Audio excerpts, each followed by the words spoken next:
Good morning, everyone.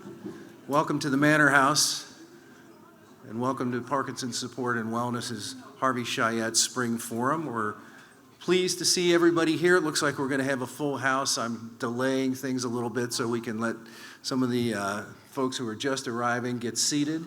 But we appreciate your coming out on this Saturday, which we hope is going to turn into a beautiful one. I want to mention just some housekeeping things. We've made one change this year. We had a request for family restroom designation. So we have designated the restroom in the lobby. When you're coming in through the front door, you'll see one of the doors is designated as a family restroom. Guys, we gave up that restroom.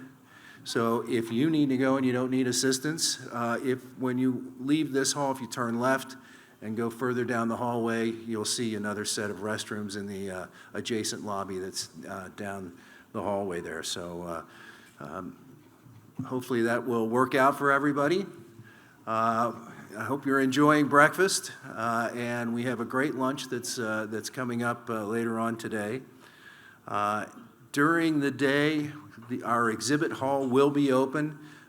We keep the doors closed during the program, but you can go out the main door and then come back through. At lunchtime, we'll open up doors directly into the exhibit hall. We have a full room of exhibitors. These are companies and organizations that support and provide services to the Parkinson community. We encourage you to take some time today to not just wander, but engage with those folks. This day is presented by a grant from the Morris Braun Foundation, and it is dedicated to Harvey Cheyette, who was a member of our community, passed away a few years ago, and his family has generously supported us each year with a $10,000 grant for the last 6 years, and they've committed to another 4 as well. So we're deeply appreciative to the Cheyette family and their family foundation, the Morris Braun Foundation.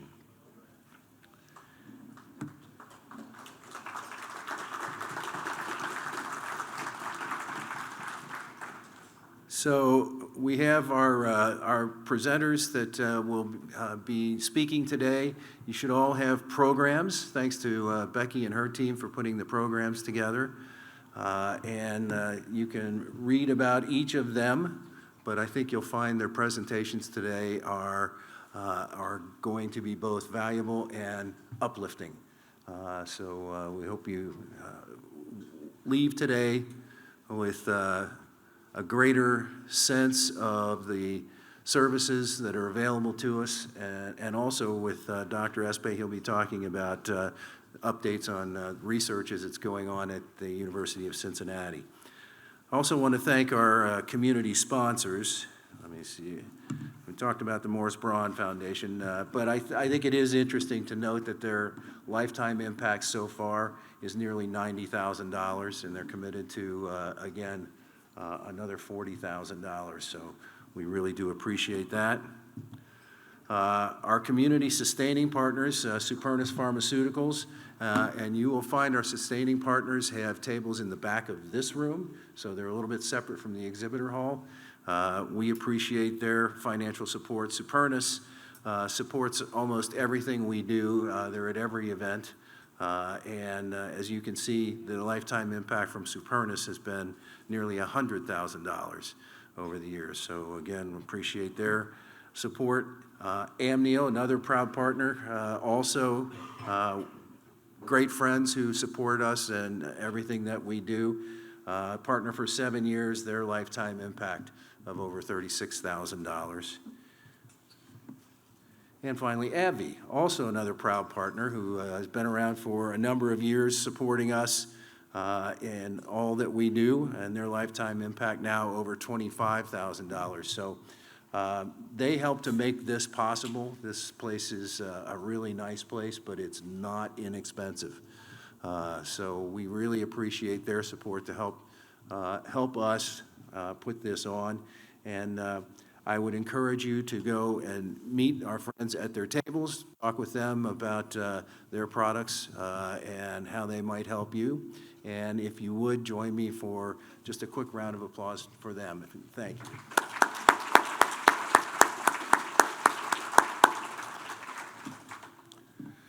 Elite Comfort has proudly donated 5 care certificates to be used for home care, respite care, et cetera. If you did not get a raffle ticket, if you're interested in being part of the raffle, there are raffle tickets out in the main lobby. Look for Bob. He's sitting at the Steady Strides table, and I'll give you Steady Strides commercials later, I promise. But we'll be drawing after lunch for the winners on that. So at least before you have lunch, if you're interested, get a raffle ticket and put it in the basket back there. And then finally, this may be a surprise to Maureen. Most of you, if not all of you, know Maureen Gartner. She's probably the most recognizable person in the Parkinson community. She served our community for 23 years, and earlier this month, she retired from the University of Cincinnati Health.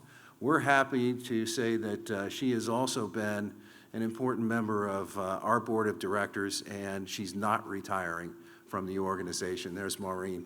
So Maureen, thank you for everything you've done over the years. Maureen, in addition to being on the board, in addition to being part of the executive committee, she also chairs our program committee. The program committee is responsible for this and all of our educational programs. So thanks to Maureen and also to the members of her committee, who are all volunteers and work all year long to put this event together.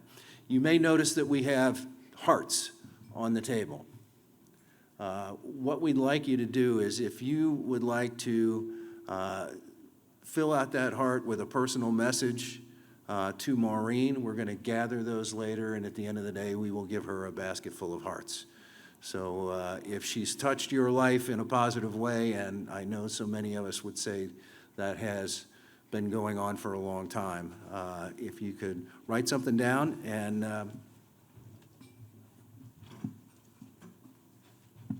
bring them up and you can bring them up and put them in this basket. And again, we'll present a basket full of hearts to Maureen a little bit later.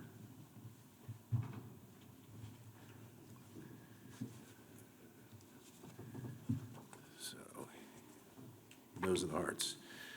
Okay, so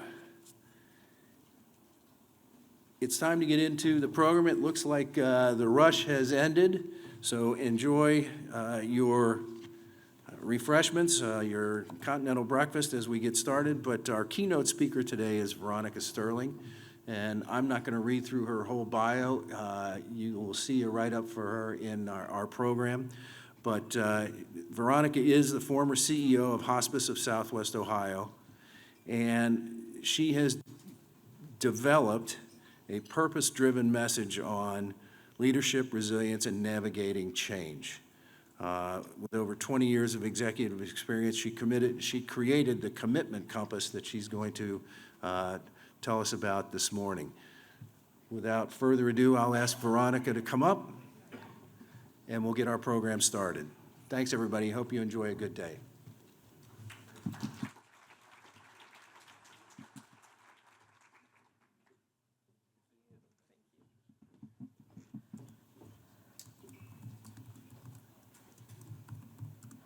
Hello. Thank you so much for letting me come here and spend some time with you this morning. Okay, so I have learned in my professional life and in my personal life that it seems like anytime there is some big change or a new challenge that shows up in our path, a bunch of people come along and they have advice.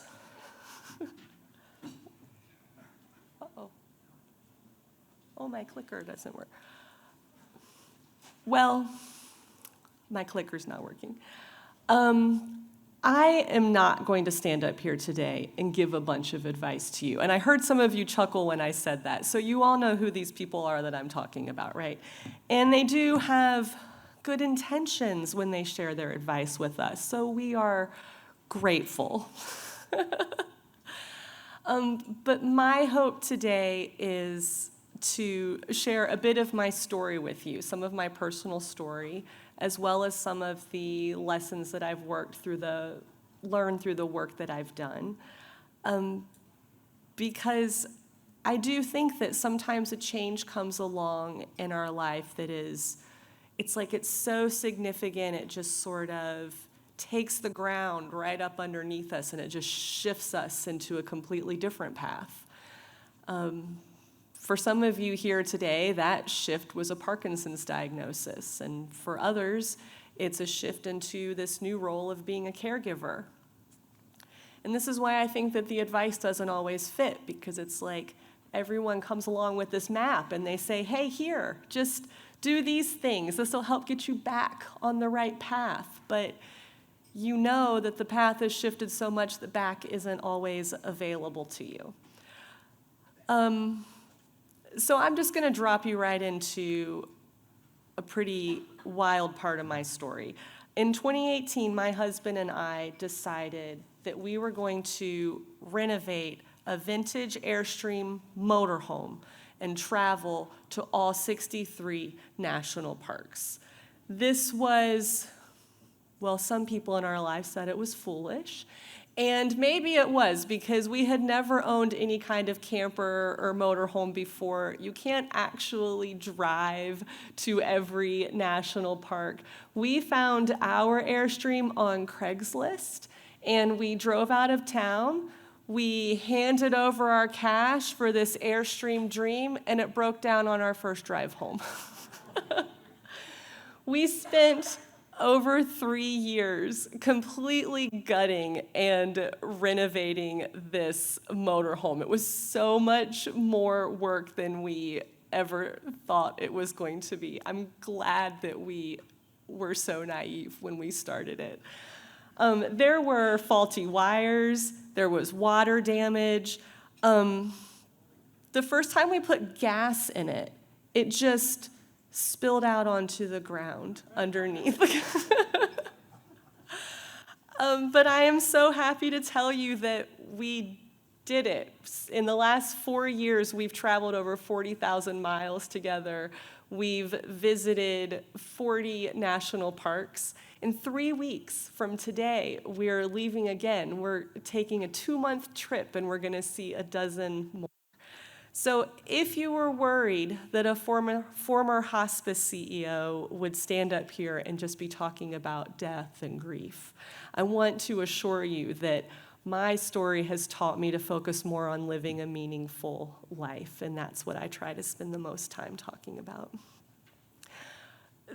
Not all of my story is about this old hunk of aluminum, right? I have 20 years of experience working in senior living and senior care operations. And at the pinnacle of that career, I was the CEO of a hospice company. So I had this really unique opportunity for my whole life to always be able to have these conversations with people who were, 85, 90, 105 years old. And I loved it. They would always share advice and stories with me, but it came from this place of sort of looking back and reflecting on their own life. And there's lessons in there that they shared with me over and over again. Don't wait until you get older to find your purpose. Figure out how you want to live your life and live it now. I didn't always listen to that lesson, but I did start to notice that there were like these two parallel conversations that I was having. On one hand, I was renovating this old Airstream, and people would come and they would reveal to me a dream that they have about their life, and they would share something that they yearn to change, and they wanted to know how we pulled this off. Because they were trying to find a way to navigate forward for themselves. Of course, then in this other set of conversations, I was talking to people who were navigating illness, caregiving, grief. They were dealing with changes that none of us want to have in our life. And yet they were also looking for a way to navigate forward. And seeing those parallels, for me, that is where this idea of the commitment compass truly emerged. And I like to think of it as a compass because I have not found a perfect map for life that tells me everywhere to go. If there is anyone here that does have a perfect map for life, please come see me later. I have a lot of follow-up questions. But a compass, it always points north, doesn't it? Even when the terrain changes, even if we find ourselves being routed in a different way. And I believe that our true north, our purpose, it's always there for us. We just have to keep ourselves calibrated to align our life with it. For that to happen, the commitment compass has 3 conditions that must be working. One is clarity, which is being able to identify what truly matters in our life, even when the season changes, even when there's pressure that can shake all of that up. Being able to say, what do I truly value in this season that I'm in now? That second condition of the compass is capacity. It's making the space to be able to pursue the things that matter most to us. And then finally, there is courage. Courage sort of moves past reflection. Courage is about taking some small action and being willing to pursue the purpose and pursue that path, even if it feels a little unclear sometimes. So, like I said, I won't give you a bunch of advice, but I am here to share a little bit more of my story with you through this framework of clarity, capacity, and courage, and also to offer you an invitation, some prompting for some of your own reflections to see if there is opportunity to recalibrate your compass towards your purpose. Okay?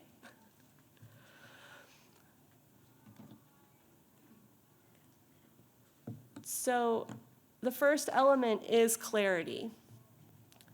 And we can have clarity in our lives without having complete certainty. I learned that during the Airstream renovation. I didn't exactly know how I was going to get from this old motorhome to this national park adventure. And I certainly didn't know how much that pursuit would end up changing my whole life. And that's okay. Clarity really is just being able to identify some of your values. And there are values that we aspire to, but there are values that we also know that we're going to rely on when times are tough and we have to really make a decision under pressure, and those are the most important values. The thing I've learned about grief is that it can really just blur all of that, doesn't it? And I think that we oversimplify grief sometimes. We tend to just think of grief as, being sad because someone died. But grief is so much more than that. The precursor to grief, it's not death, it's loss. And so there are all kinds of experiences in our life that can have this grief and that can create this disruption. An illness, becoming a caregiver, that means we might be losing some of our freedom, losing our sense of vitality, our expectations for the future. Divorce, a friend's betrayal, these all can have grief attached to them. There's also experiences in our life that aren't inherently bad, but they can also have a loss that's adjacent. Retiring, becoming an empty nester, moving away from our childhood home. These are joyful experiences, but there's still some grief that we can feel there. So when I teach people about grief, I like to imagine there's all these different layers. There's your identity, your values, your purpose, your relationships. and they all sort of fold up on top of one another, and then they just sort of form right into who we are as a person. But when the disruption comes along and the grief happens, it's like all of those layers get pulled apart, and some of them just get completely ripped away. And that is why there's such a disruption. That's why grief can actually be really frustrating, because over time we have to sort of find these layers again. In some places we have to replace the layers completely and then work to put them back together. This is why reflecting on our values and what truly matters in a new season is so important, because that's what we want to put our attention in, and that's what we want to give our energy to. The funny little trick about having clarity in our values is it helps us expand our capacity, because the more clear we become about the things that are important to us, the easier it is to spot all of those other things we're holding on to that we might feel like it's time to put down and let go of in our life. So I want to share with you just a couple of reflection prompts that you can consider to help you think about the clarity that you'd like to build in your own life. What feels most important for me to protect this season? And what do I want to stay connected to or savor even as things continue to change? We did give you little worksheets. I won't give you a homework assignment, but if you, that would be really mean for me to give you a homework assignment on a Saturday morning. But these are just a couple of reflections that you're invited to consider today.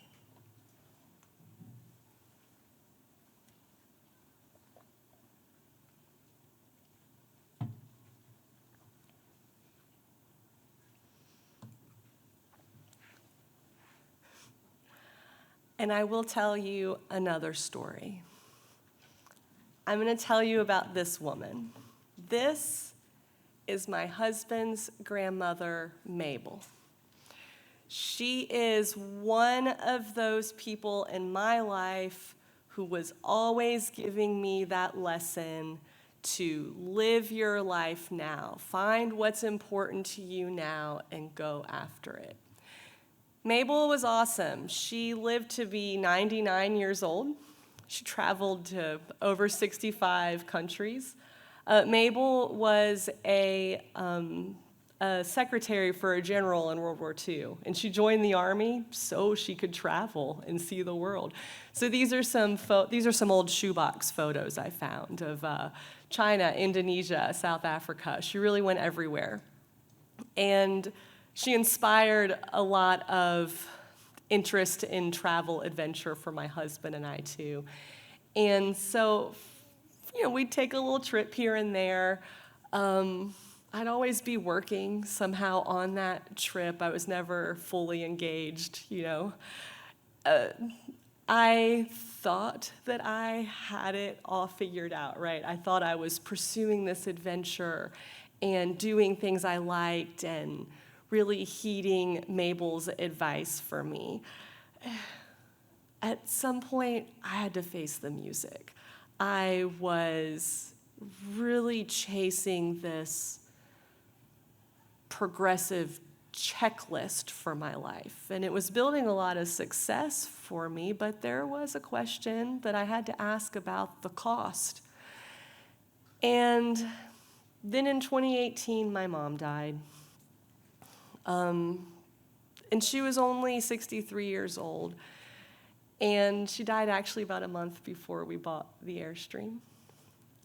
And in my final conversation with her, I wanted her to know, that I had, made it, that I was going to be okay. And I sat there and I told her all about this progressive checklist. Well, that didn't make the connection with her, right? That wasn't what she had hoped I would achieve in my life. It certainly wasn't the lesson that Mabel and so many other people were sharing with me.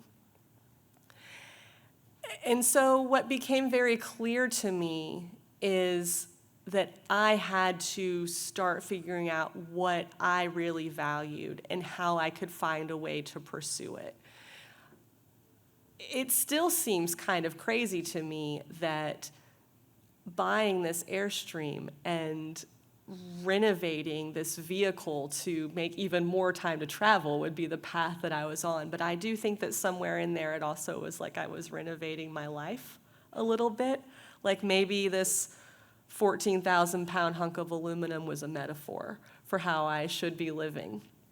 I learned in the work that one of the values that's most important to me is how I spend my time and becoming more intentional with it. And truly, I mean, even scraping the rust off of the frame while we were building meant that I had to be spending my time intentionally. So that work, that realization of the value was happening even before we ever took our first trip. And so that is what happens when we build clarity, or we just naturally start spending our time doing this thing that becomes more important to us. And then we start to feel the capacity expand. I had no idea how much capacity would expand in this project for me. I thought that I would take some pretty cool vacations. I had no idea I would end up selling a house and moving into a different home because my HOA wouldn't let me have this camper in the driveway. Changing my career, standing here and telling all of you about this silly story. I had no idea that this was what was waiting for me in my life. And that's why I say that clarity in your values doesn't require certainty. But if you just continue going with it, you can be really surprised, I think, at any season of your life to find out what can happen. So the two work in tandem, and I think now we will spend a little time talking more about capacity. And I promised you that I wouldn't give you any advice, but I did find myself worrying that I would simply just stand up here and tell you a story with a few photos, and maybe that would be fun. But asking you to reflect on how you can make more time for your values or have more energy to do something that you enjoy, it felt like a big ask without looking for some of the smallest opportunities to share for how we could possibly expand our capacity. So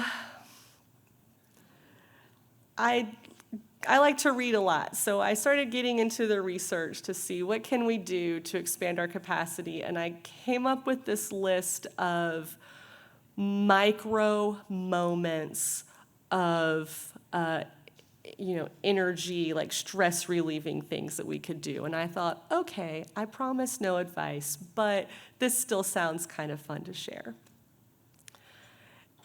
If you're a caregiver in this room, or if you love someone who's a caregiver, I think it's especially important to focus on capacity, energy, and micro moments to reduce stress.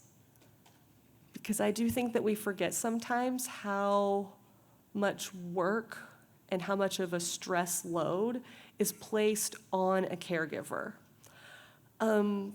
25% of caregivers are more likely than others to experience depression. 53% of caregivers will develop 2 or more chronic illnesses in their own life. Caregivers, 4 out of 10 say that they don't just have stress sometimes, but they're experiencing a sustained level of stress. That means that a caregiver really doesn't have a lot of energy to give. So stress is kind of this funny thing in our body, right? There is a difference between stress and stressors. The stressor can be anything. Filing our taxes, the hot water heater breaks,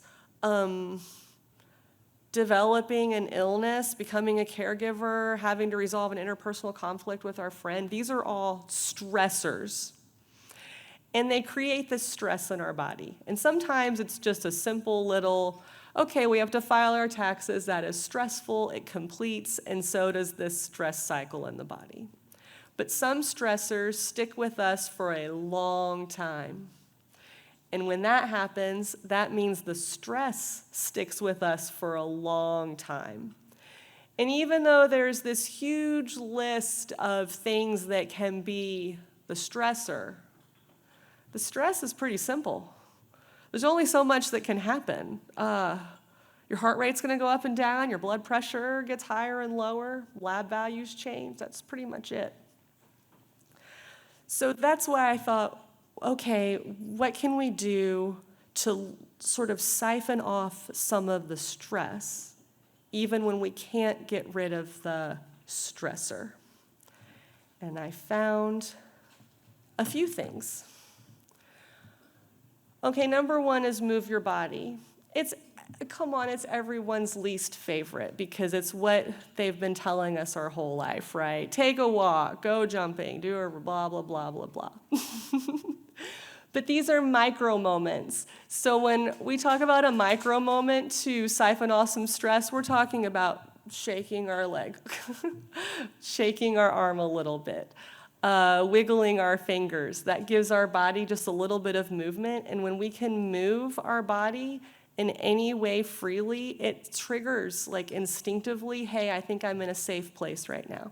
If you saw me back there earlier talking with our cameraman, you would have seen me just shaking my leg a little, trying to get ready to come up here.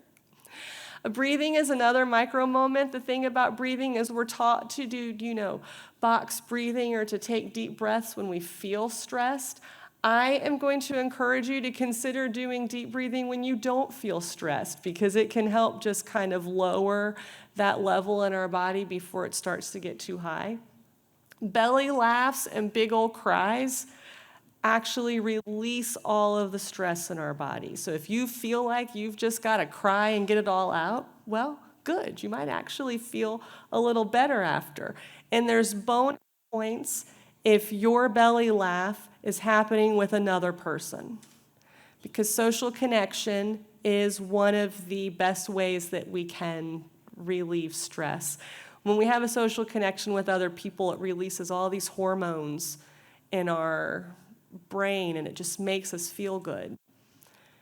And if you feel like you don't have time for the social connection, the next time you go to lunch, tell your waitress that you really like her earrings. Or at the grocery store, talk to the cashier and tell her that you hope she has a really great day. That creates these micro moments of a really happy connection with somebody that can also tell us that we can still have faith in humanity, that we can still spend time connecting with other people. I put affection up here, and I'm going to tell you that the micro moment for stress reduction that I found is a 20-second hug. This is a researched thing, not a little pat on the shoulder, but a real, a real hug, a head on the shoulder, 2 arms around. There's this research that says if we can stay in that awkward, that would be awkward for a minute, wouldn't it? 20-second hug. If we can stay in that space for that whole time, it is long enough to release those same kinds of hormones and tell our body, hey, I'm in a safe place right now. And it can also lower the stress and help complete the stress cycle. The last one is a creative expression. This is where the brain's a pretty funny thing. If we can spend time doing something that's creative and focus on that, it uses a different part of our brain, and in the background, the brain can still think through and work on that thing that's causing so much stress. And we can return to that later at a lower stress level, which I think is pretty cool. So finding time to do all of this, I know, can still be a struggle. But this is where thinking about our capacity as a personal reflection becomes even more important.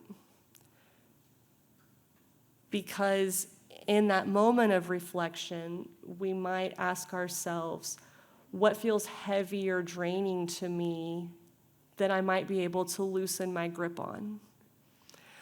What am I trying to still hold and control that doesn't matter? And if I can let go of that, can I expand my capacity for that creative expression, for the social connection and the thing that is more important to me? Another reflection for ourselves when we're thinking about expanding our capacity is to ask, who lifts me up?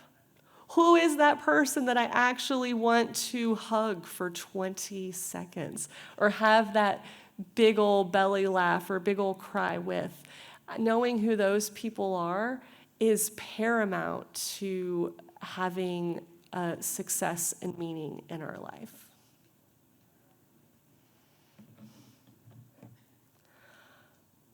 And then, of course, all of this leads to courage.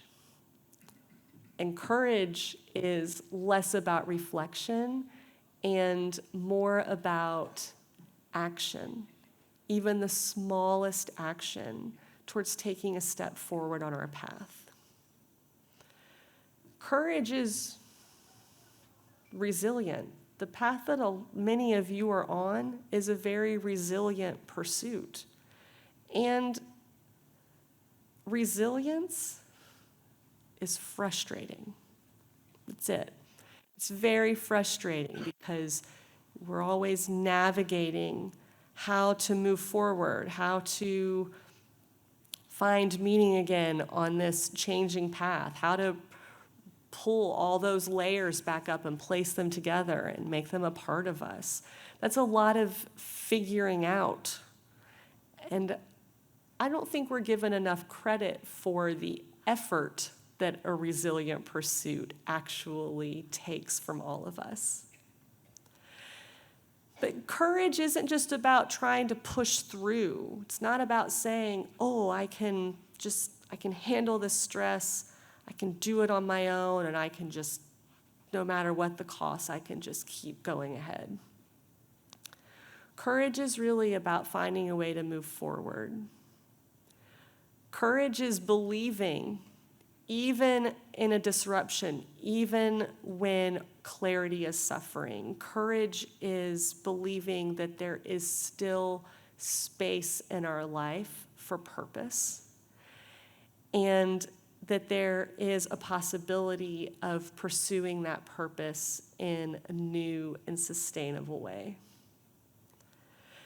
So this is where reflection does turn into action. And where even though the disruption comes along and it can hijack our ability to commit to ourselves, there still is a way for us to reroute and realign with our compass and move back towards it. So the questions here are more about action and less about reflection.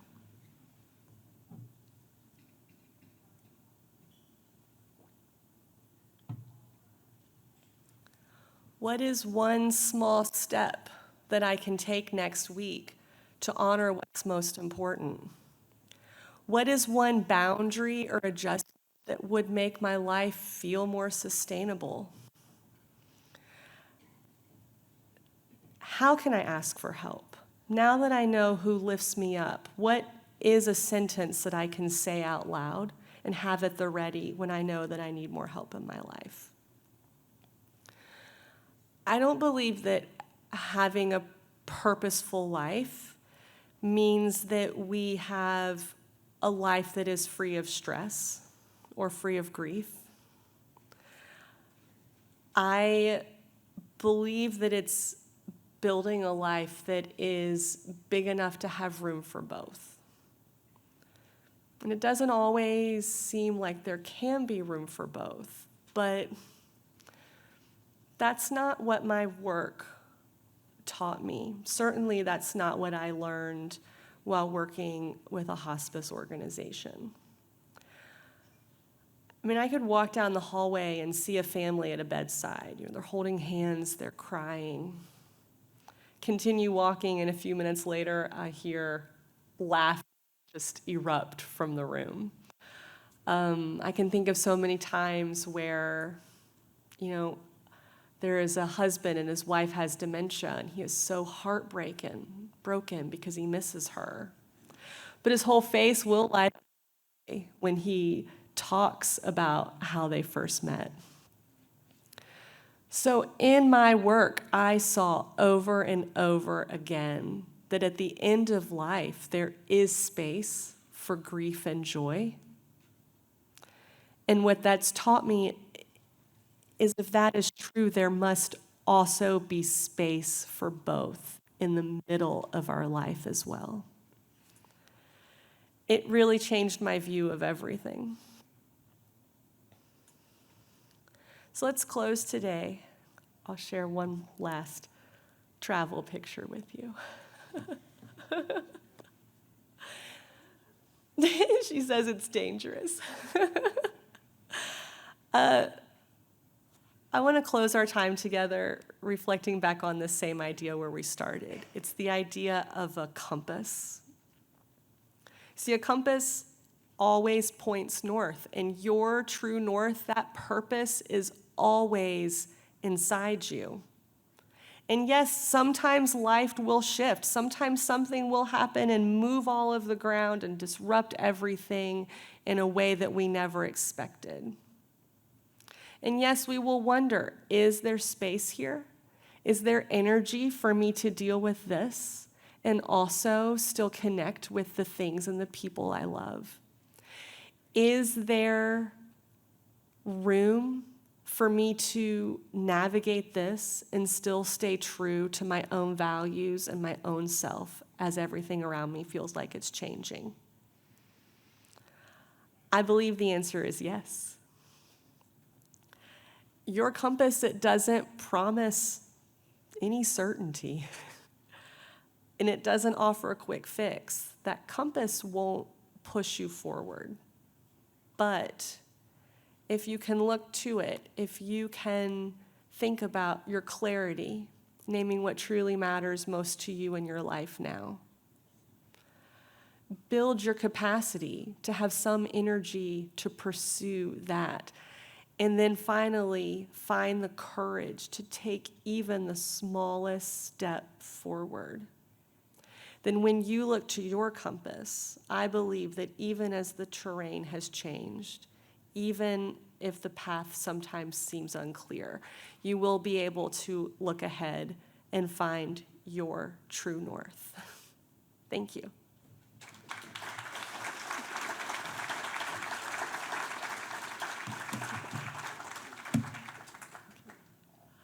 So thank you so much. So I am going on my biggest trip in 3 weeks. For 2 months, my husband and I are going to spend our whole life in a 27-foot-long camper together. Please say a prayer for me. But if you like to follow stories like that, you can click here. You can find me on my website or on any Facebook, etc. I'd love to have some people cheer me along. But thank you so much for being here.